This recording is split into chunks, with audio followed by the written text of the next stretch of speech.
اشکانی هستم و خوش اومدین به اولین ویدیو من از این چنل.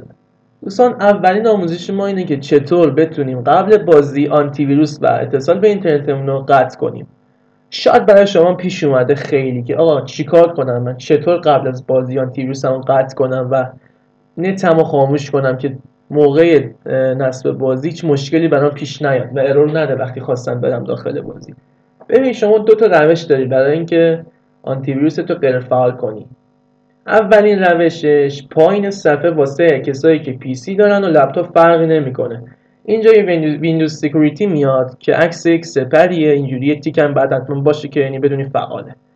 روی این که بزنی یک صفحه واسط باز میشه، آبی رنگه. ارزم به حضورت وقتی صفحه برات باز شد، سمت چپ صفحه چند تا گزینه میبینی. شما با گزینه دومی کار داری که عکس سپره. میزنی روی این. وقتی که روی این زدی، پایین میای روی این قسمت نمیشه Manage Setting. اینو که بزنی، دوباره گزینه اول که آنه رو آف میکنی. آف که کردی، یه یس میزنی بهش، میگی داداش آنتی ویروس خاموش. این کاری که کردی آنتی ویروست خاموش میشه. اینترنت هم که هیچ کاری نداره دوستان. برای اینکه بخوایم، برای مثلا من به وای فای وصلم، الان تق میزنم، اینم از این وای فای اگه وصلی خاموش میشی. این از اولین روشش بود. روش دوم میشه اگه آقا این برای من نبود چیکار کنم؟ کاری نداره. این پایین منو سرچ که استارتت هم میشه گفت، میزنی رو سرچ. اینجا کلمه وینو سرچ میکنی. اینجا واسط میاد دوباره ویندوز سکیوریتی. اینو که بزنی دوباره همون جایی که اومد واسط باز میشه، منتها از این ور دیگه.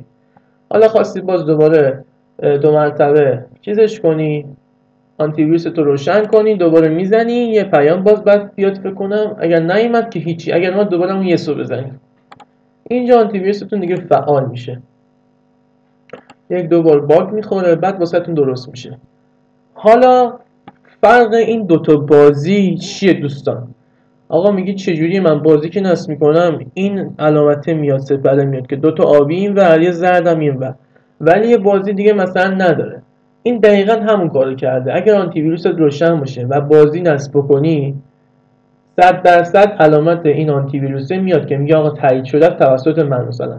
ولی اگه میخوای آیکون زشت نشه، میتونی این کار رو انجام بدی که آنتی ویروست خاموش باشه و خیلی شیک و مجلسی بازی نصب بشه. اینجا این به این یکم فرقش میتونه این باشه. خب دوستان، این بود از آموزش ما. اگر خوشتون اومد حتما چنل ما رو سابسکرایب کنین و لایک رو بزنین و زنگوله بغلش هم حتما بذارید که همیشه اگر ویدیویی من گذاشتم 100% واسهتون بیاد.